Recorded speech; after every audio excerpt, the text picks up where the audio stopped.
I'm giving, like, I want to go dance with Ellen, you know?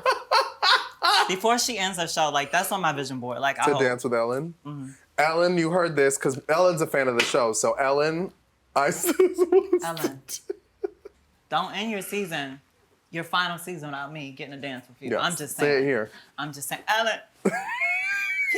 Ellen, you're on my vision board.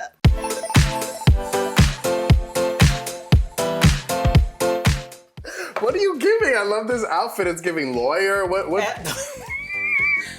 She did one episode of the L Word and she's ready to take your girl. You know? Well, I mean, looking like that, you would. Come on, this way. I mean, you know, I like to dibble and dabble, darling.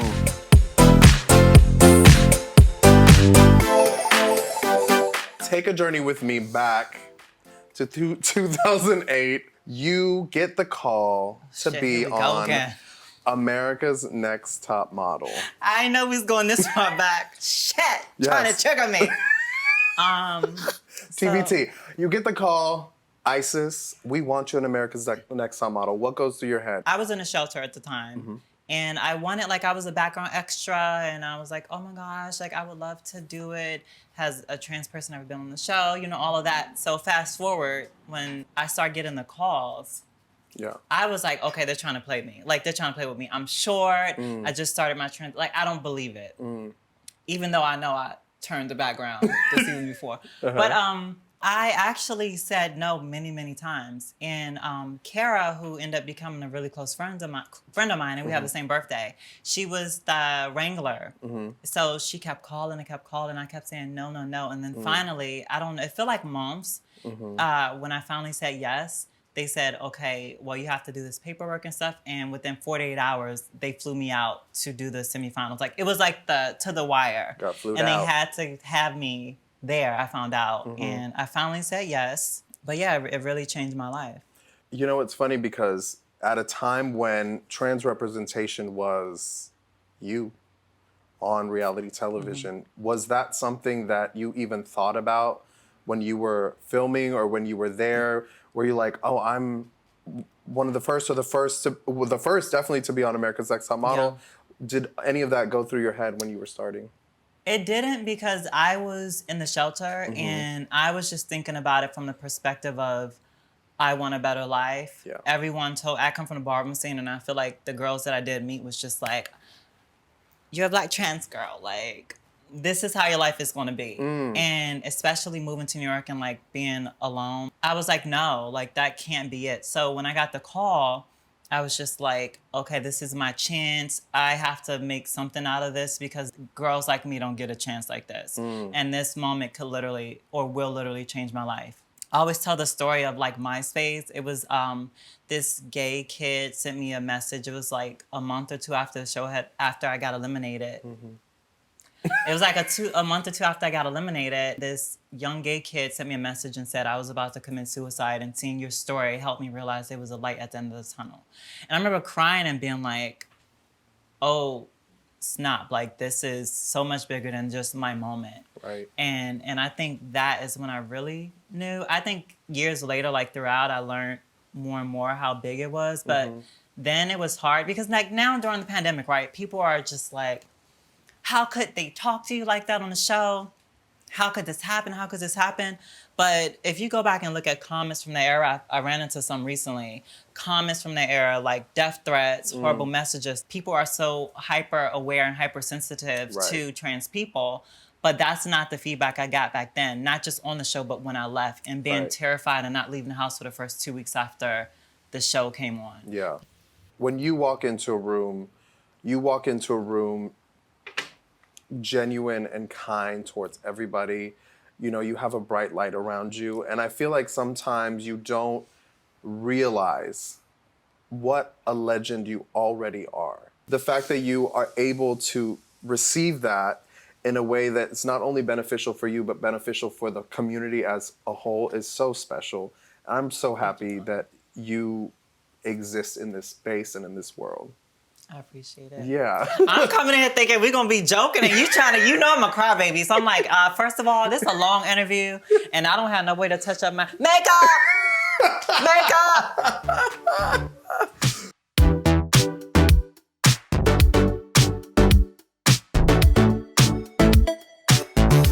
talking about coming up at a time where you were one of the only pieces of representation in the queer space for girls like you. Right now, it feels like on social media, like just around the community, there is like this barricade of like, if you say something, we will come for you. And I feel like back then, you kind of just had to and just, you know, I had to soak it all up. Yeah. So like stuff like the Howard Stern interview where you had to like have a teachable moment. Wait, what? Because nobody don't know about the Howard Stern. You saw that? A lot of people saw it, Isis. I know. Really? He said some stuff and I was shocked. I was like, oh my gosh, like. When you're speaking to someone like Howard Stern and you hear what they hear and you do feel like you're in a position where you don't have the power like many of us do now, where we're like, hold on, how did you approach a situation like that, knowing everything that was at stake, but also wanting to educate with an open heart?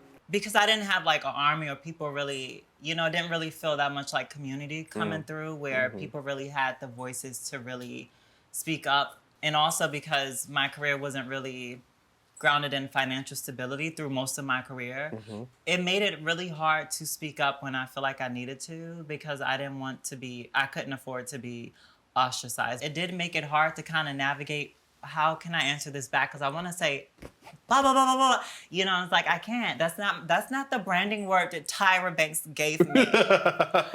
So Top Model has allowed me to continue to have this really young fan base that really look up. And it's like, even with the pandemic, like I said, more and more young people. And I never want to lose that. So I always try to be mindful of, I have young people watching too. So I always had to maneuver knowing young people are watching. And also, if I say something back, will I get some type of like blackball or something? So. Oh, yeah.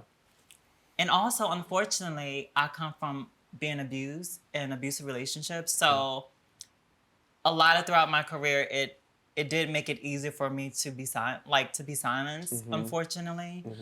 In a way, not speaking up and just kind of smiling and keeping it classy and saying, oh, this is what you should say, was a survival tactic for me, saying, I made this decision to follow this career path, which I have never really seen anybody do it this way. Yeah. And I'm already barely making money.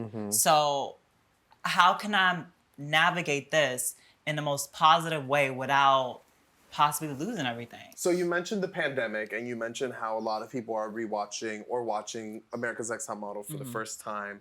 And we're in a new age. Yes. And America's Next Top Model had a lot of things about it that were, what do the kids say? Problematic.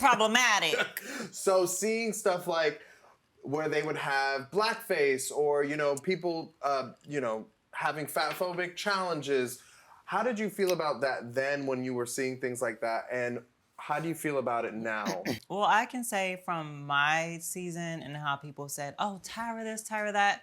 And I always say, number one, it's not just like, it's a whole production behind the scenes. Like, she's the face of it, but it's more people behind the scenes than just her. Of course. But also, no, if y'all didn't say nothing back then, right. We look at things in a different lens than now. So when people say, oh, they shouldn't have treated you like that, it make me feel some type of way because I didn't have that support back then. Right. I didn't have people coming to my rescue. I mean, Glad did, but that was it, I just think that it's really easy to like point fingers now, but we're in a different era, and I mean, obviously the stuff was wrong, right? But we're in a different era, and we were obviously different people. We're way more, I think, as a people, way more sensitive to problematic shit than we were then. Right. So it's just hard to look at something back then, because if you didn't say nothing about it back then, don't say nothing now. Because they sure wasn't coming to my rescue. I was in there saying, help. I was up there, nobody didn't come and throw me no life raft. No life jacket. Yeah. They let me drown. Right. I had to doggy paddle all the way to. That's what happened. They was just boating girls over to the sand. I had to doggy paddle. That's why it took me longer to get here, but I'm here.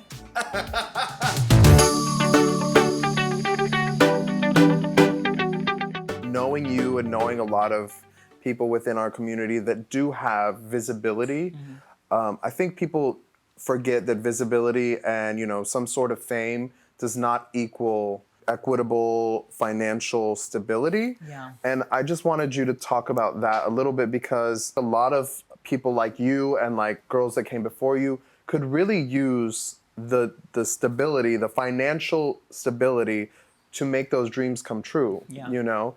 Well, for me, it's so weird because we live in a generation now with like influencer and also like microwavable careers where people can just get discovered and like Right. out of nowhere they get big endorsement deals and all. This is what's happening now, Yeah. right? So that didn't happen for me, and this is like I'm on the heels of 14 years since pretty much around 14 years, Yeah. and it's like within the last 2 years is really when my career financially really started to make strides to where I didn't feel like I might be homeless again. And people see that I got fame so early in my career, but that didn't come with They're money. like, oh, she's paid. That didn't come with money. Yeah. It's been a journey, you Yeah. know, and I just got my first series regular. I'm not going to jump ahead. And congrats to you because you just got your first series regular. Yeah, look at us. And that this is like 14 years of like prayer, of hard work, of like small parts Right. and no parts coming like for a long time, even Audition being after there, audition, you know? no after no. Like yeah. for half my career, like the auditions were short co-star role, trans prostitute. You have a few words, you show something, like what is it? You know, it's not Right. really any, like the character is not complex. The Yeah. character doesn't really have a story. It's just she's a trans prostitute and that's it. And it's just like, okay, well, if it's gonna, can she at least get a backstory? Like, can she at least have Get a some name. depth? Can she? Sometimes. And half of it was that, you know, half of it was, okay, this, and I remember this one girl saying, oh, she was being shady. I'm not gonna say her, I mean, I don't know her name, but she was at an audition. She got a part recently, so I could, but I'm not. Anyway, I was at an audition, and she said, I saw you, and when they see us, you did really good. I didn't know you could act that well. Another trans actress, too, by the way. Ooh. And I said, and I was really taken aback because, you know, I'm not a shady person. I'm just like, I told her, I said, well, you know, as long as I've been doing it, like, I haven't really had that many opportunities to show what I can do. And that's reality, you know? We're really just starting to get these complex characters, right? I really think Laverne on Orange is the New Black, and you have Pose and even Candace Cain, but they were really, in Jamie Clayton on Sense8, you know, like them getting these parts to really play these complex characters through multiple episodes. Right. It has really been helpful to us. Like, oh, we can have a trans character that's not just a streetwalker for one scene, you Right. know, and they are real people. Well, I want to talk to you about your career, because there Yeah. have been so many great moments for you. America's Next Top Model was just the beginning. We have your docuseries, Strut, When They See Us on Netflix. Like, It started with Born in the Wrong Body on the Edge on MSNBC before Top Model in 2007. really? I did not know that. See, They found I was voguing on a pier.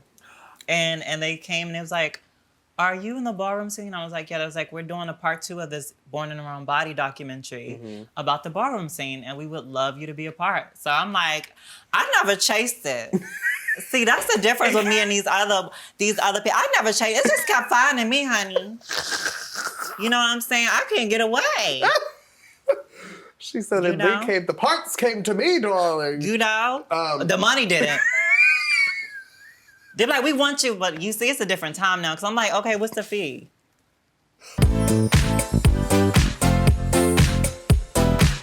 I'm sure they're all super special in their own way, but is there any show or part that you've done that was like, wow, this was important? When They See Us, I'm a model, I'm a reality star, and I'm a trans woman.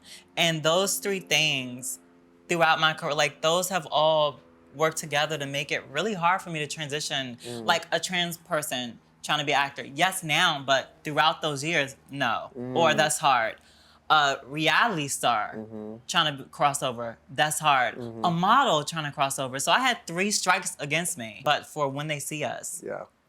that was a moment for me as an actress that really allowed people to see some of my capabilities.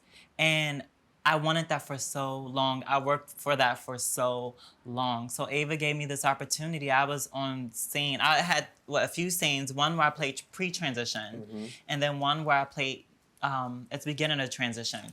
Well, it's funny you talk about moments, and I feel like you are having another moment Ew. this year with your casting as your first series regular. Yes, just like you. Just like you.